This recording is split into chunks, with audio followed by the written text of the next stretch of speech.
suppose I better tell you a little bit about the actual appointment. I've seen him before. He is really sweet, and it was while I was pregnant with William. Like I said, I think yesterday, very smiley, very quiet, cute smile. Just looks really sweet and just quiet, unassuming. And so I just thought, well, because I was going to see if I could book an appointment with a different endocrinologist. I think I might have already said this, forgive me if I'm repeating myself. One of the ones on the list that actually are known to prescribe NDT, or just actually take the symptoms on board. And then I thought, well, you know what, let's just wait and see, let's give this man a chance, because then, like, the worst that can happen is it's wasted a couple of months, or maybe a bit longer if I do end up booking another appointment, getting a second opinion. But best case scenario, he's great, and then I can go back to the Facebook group and say, listen guys, it's a really fantastic endo. So I thought, I will take one for the team, and didn't work out. So I'm sorry about that, everybody. But I suppose at least now we know, like, not to bother with them, because it isn't just him by the sounds of it, because he kept going, we don't do that, we don't blah blah blah. But anyway, when I went in, really friendly, shook my hand. I felt a bit teary then, got a grip on myself, and thankfully the nurse was in there. Are they not allowed to speak, the nurses? Because I've kind of felt a bit awkward. She was sitting in the corner, so every now and again I'd look over to her and kind of include her in the conversation, and she just looked really, she smiled, she just looked really awkward, and just nodded or shook her head. She didn't speak. I just think that's really mean. So he asked me why I was there. Blatantly knows, it's on the screen. Said to her I didn't feel well. He said, what do you think it is? And I was thinking, well, it's he basically knows what it is. Is it some sort of weird test? He knows what he's a doctor of, surely. So I said, it's my thyroid. What makes you think it's your thyroid? Please excuse me, my nose is about to drip, I think. And I don't know if it's the cold or the fact that I turned into an old man overnight after having my baby. Or, by the way, that's another thing I found out the other day, is that this drip thing, it was on the list of symptoms, hypothyroid symptoms, excuse me, on the Thyroid UK site. And I forget it's got a special nose, but it's basically, might as well have said old man nose. And so dripping seems to be one of the symptoms. How weird is that? I told him that I wasn't feeling well. Said to him I was a bit nervous, and I didn't want to forget anything. And here was the copy of all the symptoms ticked. And he smiled at me, and he just went, where's this from? And I was like, oh, it's, I'm thinking, oh, quite a reputable place. Didn't mention Stop the Thyroid Madness, because I could just imagine what kind of response that was going to get. Excuse me again. And he just went, huh, like that. And so we went through them, made a few notes, and he said, you do know that these don't mean anything.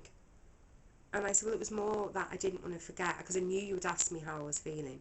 I didn't want to forget anything. So I found that, and I thought that's a handy list, and added a few other bits on it. And he said, yeah, but the thing is, this doesn't tell us anything about your thyroid or whether or not you've got your hypothyroid. He said, because these symptoms could mean anything. He said there's a big crossover between lots of different illnesses. And I was like, yeah, no, I understand that. I said, there are, I understand, I've read that there are different illnesses with the same symptoms. But anyway, I just thought you'd like to have them. But you know what, afterwards I was thinking, that's all very well saying, oh, they don't mean anything because they could be, any disease or any problem. No point did he say. And I'll tell you what, let's get to the bottom of it and let's find out what it actually is. That was just left like that. So then he wants to know how long it's been going on. thankfully I'd taken a minute to write down dates and like even approximate dates, most of them, and with symptoms and how they'd been getting worse. The whole time, like I said, no, I didn't say, it wasn't you. He looks really sweet. He's like, I don't know, he kind of reminded me of like Manuel from Faulty Towers, but just not manic, just sweet. He's got a sweet face, really sweet smile. He's and he's small, and he's unassuming, and he's quiet. I just think he's really nice. And even when he was being really condescending, really, and a bit snooty, he still did it with this really cute smile, and you know, there was nothing aggressive or horrible about him. It's just the words that he was saying. So where was I? Yeah, so they basically, the symptoms didn't mean anything, and then at one point he said to me, well, you know, I mean, I'm not even sure if it's your thyroid. I mean, it could be anything. He said, and to be honest, I think it's down to, looking at these symptoms, it's just down to stress. You're stressing about the symptoms, which is causing symptoms. Now, is it just me, or does that really just not make sense? Because I'm not sure if it's just the fact that I'm not thinking straight recently, or if the fact that that really doesn't make sense. Because I'm thinking, if there weren't any symptoms to start with, I wouldn't have had anything to worry about, and then I wouldn't be causing any symptoms. So, but basically, and I think as well, a lot of the things he was saying were in the same kind of words as my GP was using when I saw her. So I think obviously she's written all what she wants to write out. She thinks it's all in my head, and it's depression, and it's chronic fatigue syndrome, and it's because I'm a new mum and I work, and because my husband's ill. So she wants to blame everything else, and I think that must have come across. I think she must have written him a letter. So they took my weight. I'm down 7 pounds from the last time I got weighed. Still far too heavy, as you can see. Did my blood pressure. It wasn't too bad. Apparently the top number makes no sense to me either. The top number was a little bit high, but nothing to worry about. But I was really nervous, so I did explain that. What else? So yeah, showed him that. I showed him, like I said before, the NICE guidelines, and pointed out that they were just guidelines. I showed him the other thing saying about the points system, and that was the only time he didn't smile. Isn't that telling? I think it is.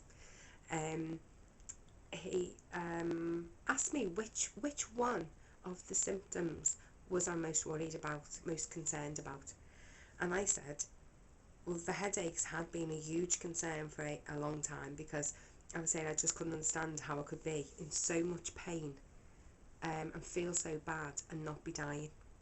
I said, but then I said, on the day that I decided to get medical help, I'd woken up, and it was like I'd woken up with dementia. Just overnight I'd developed dementia. Couldn't speak, was slurring, was in agony with my head, was confused. Oh god, it just was awful, absolutely awful. I mean, gosh, I almost gave the baby a drink of milk that I'd prepared for him, but I'd given him cow's milk, and he's allergic to the cow's milk, which scared me terribly. So after that, my husband was instructed to double check everything I did when it came to the baby, and I really don't care. And so he will do it, and sometimes he'll apologise for doing it or whatever, but I think we need to have each other's back on things like that, and I really don't care when the baby's concerned. You know, he needs to pull me up if I'm not doing something right, or if I'm leaving baby gates open and things like that. I don't want anything to happen to our little boy because of me, because I just wouldn't live with that. I just couldn't live with it. So I said about the headaches, but as soon as I started getting help and finding help and reading up on it, my headaches have actually died down a bit, although I did have a stonking headache the day before yesterday. I'm starting with one today, but then that's no surprise. And I said, but then after that it would be the fact that I'm struggling to communicate and forgetting words, and the fact that my job is language and communication support, ironically, which is really embarrassing because it's a new job in a new school, which I'm loving. I'm just absolutely loving, but I just feel like I must be a bit of a letdown, and I don't want to be, because I've never been before. I've always been complimented on my work ethic and how well I work and how much detail I put into my work. So I really need to get well as well for that point of view as well. So we just went, yeah. He said, you are looking for answers, which again is exactly what my GP said. He said, you're looking for answers for your symptoms. I was thinking, excuse me, I'm going to swear, but no shit, Sherlock. No, really, people come to doctors to find answers for their symptoms. My God, what's the world coming to? I can't believe he actually said that. It's ridiculous. Of course I've come to him to get answers about the symptoms. Obviously he's not going to give me anything. All said very smiley and very sweetly, but ridiculous. I was taken into a different room and he had to feel around my neck. Didn't tell me why, but I presume he's feeling for any swelling. Had to feel around my tummy. I asked him why he was doing that, and he said it was to feel for any water retention.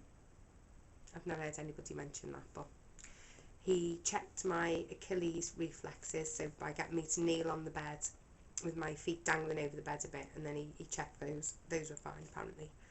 He asked me to squat down and get up without holding the floor.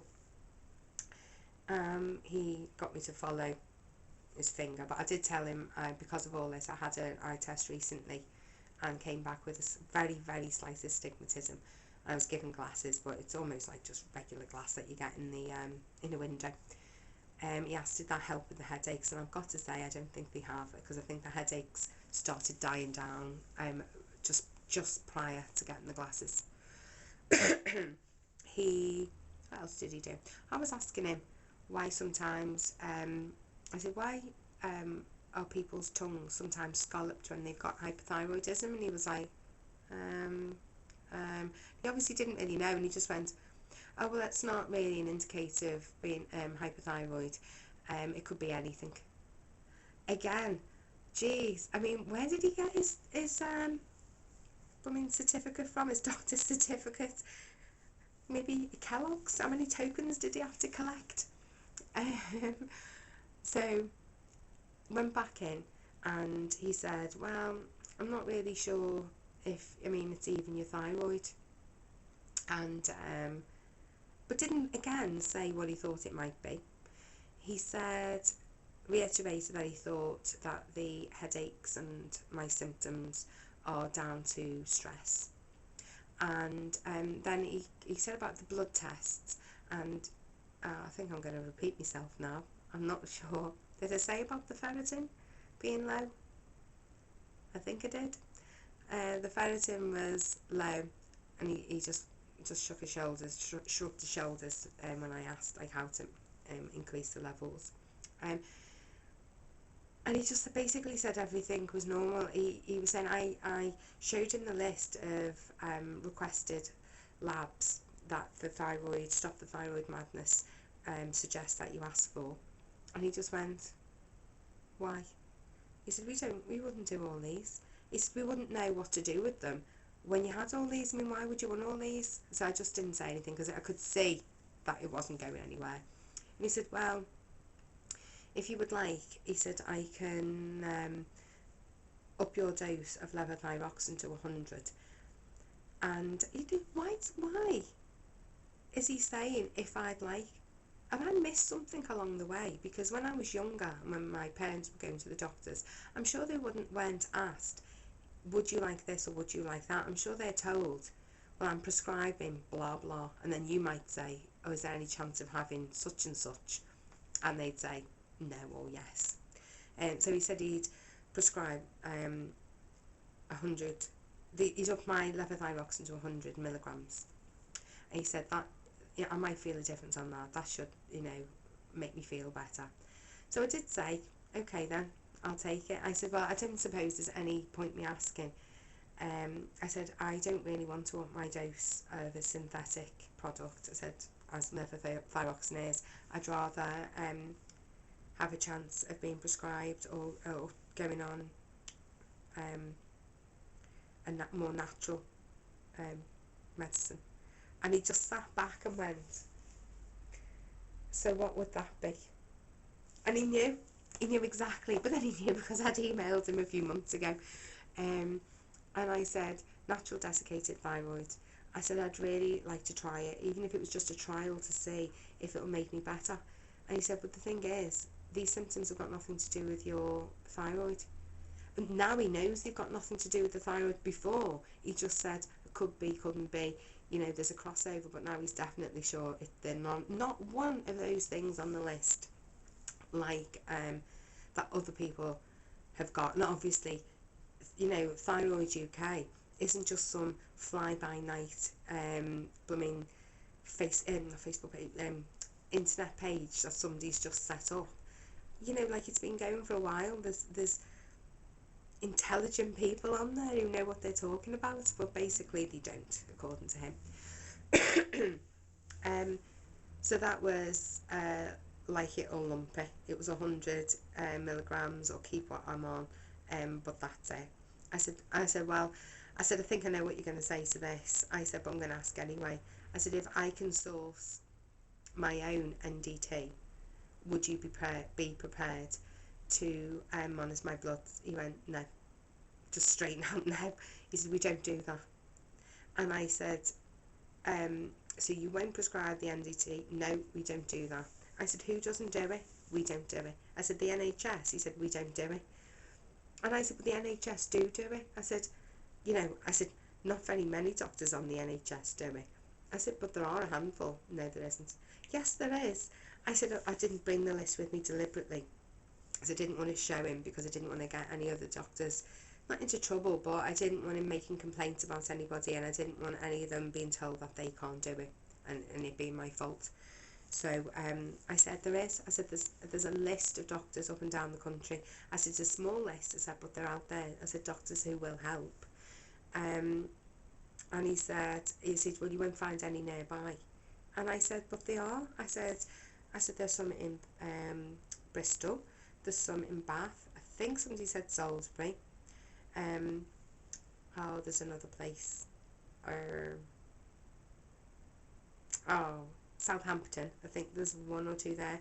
And then even I think there's some in Devon and Cornwall. Bit of a drive, but it'd be worth it. And he just said, well, good luck with finding one. And he said, I'm more than happy for you to go and find a different endocrinologist, and I'm more than happy for you to go on NDT if you find somebody to treat you with it. But I doubt it, because it's dangerous. And I was like, but it's not dangerous. I said, it was used since, like, whatever date I was saying earlier on. And I tried to show him the page which says that about it not being dangerous, but that's what we'll be told. Wasn't interested. And then he said, well, put it this way.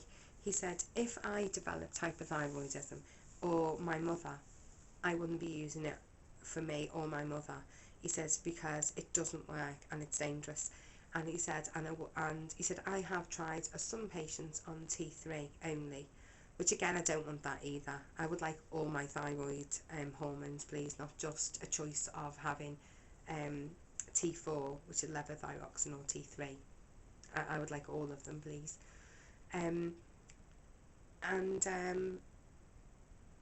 He said he's trialled people on the T3 and it didn't work, and he said there's no evidence of these things working. I said, there is evidence.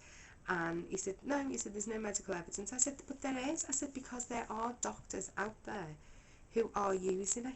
I said, registered doctors like yourself. I said, and they're using it successfully. I said, to treat patients who are now feeling better. No, there isn't. And I said, there's papers on the internet. Excuse me. I said, they're there. And they said, oh, anybody can write something and put it on the internet. So I thought, right, okay. I said, but I know people. I said, I've heard from people, I can see people, I said, who are on NDT and it's changed their lives. And I said, and that's what I would like to. And he just went, he said, well, you know, if that's what you want, then, you know, and you can find it, then that's okay.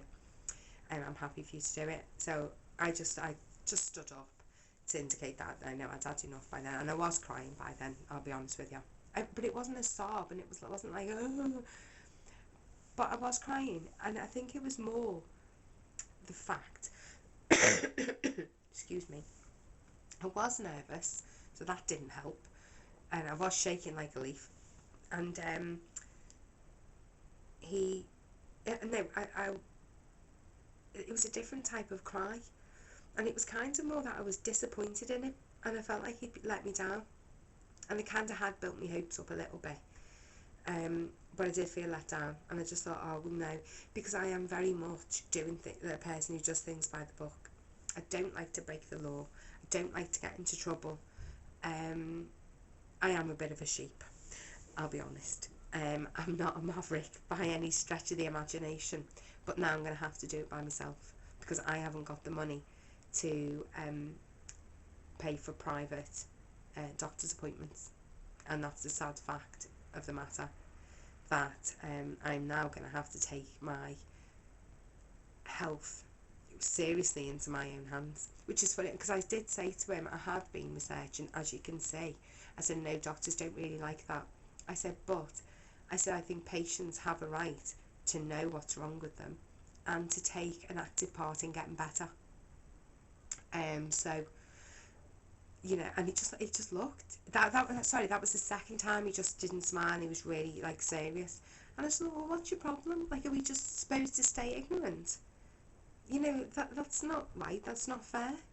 If there's something wrong with us, surely what is wrong with us wanting to find out what it is? It doesn't make us all hypochondriacs, it just makes us informed. And yeah, I do agree there are hypochondriacs out there. I've met quite a few serious proper ones, but I don't think it makes you a hypochondriac wanting to know what is wrong with you and how to get better. So anyway, I stood up, offered him my hand, and he just stared at me and wouldn't shake it.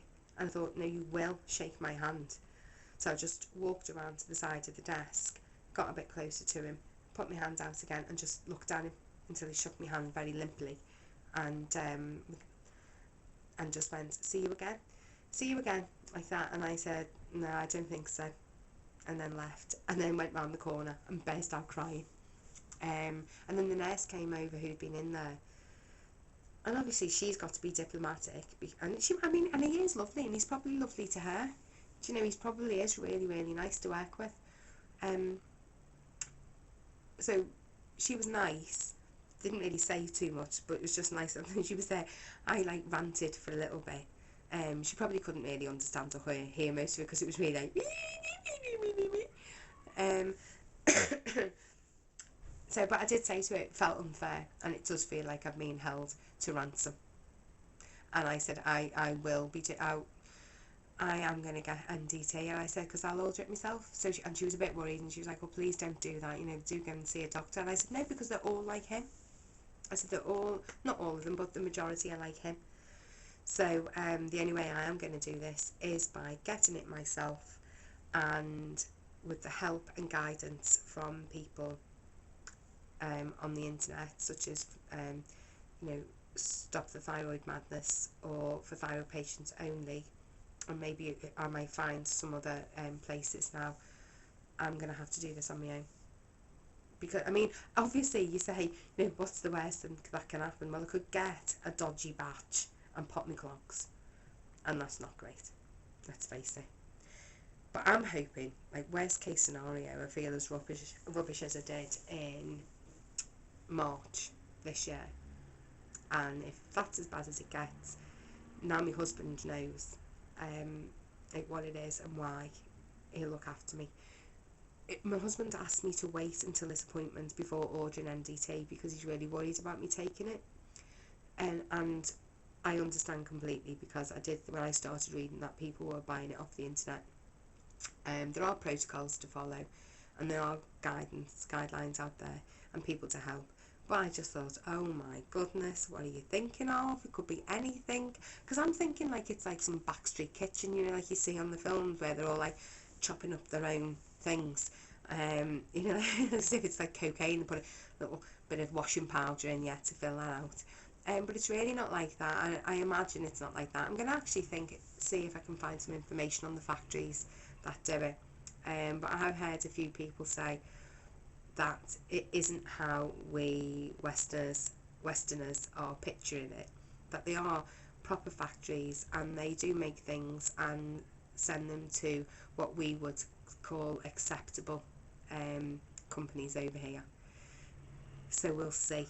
Watch this space. I'm going to have a little look at the bank account in a minute and have a talk to the boss downstairs and see if we've got enough for me to order it now, because I'm thinking if I order it now it might take maybe a month to come, and hopefully by then I'll have figured out a way of raising my ferritin levels, because I don't want to get ill because I haven't done what I'm supposed to do. Like I say, I like to do things by the book.